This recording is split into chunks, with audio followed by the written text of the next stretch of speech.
So this is my presentation for the first presentation on this badge.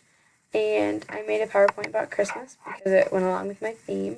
Some of the tools that I used for this presentation was online pictures, so I was able to go in and search Christmas or presents or whatever I was looking for, and all of the images that came up were from the Creative Commons, so it was good with copyright and that stuff.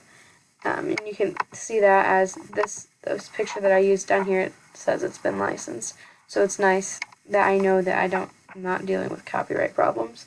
Another thing that I used was I was able to hyperlink on this page actually. Right here, this is hyperlinked to a website, history.com, that talks about more of the history of Santa Claus. So it goes along with the information that was on the PowerPoint, but it also includes a lot of information that I couldn't fit on the slide, which was nice, and I had never done this before, so it was nice for me to be able to learn how to use that. And I was able to embed my other presentation onto this one, so it was all in one central location when I go to use this later for my IM badge.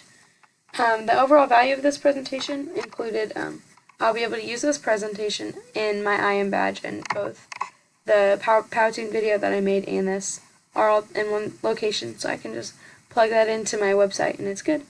And I was also able to get comfortable with tools that I had been using for a while in PowerPoint, like transitions and animations, and then I was able to learn new things like hyperlinking a shape or a video and then embedding this new Powtoon video that I made into the PowerPoint.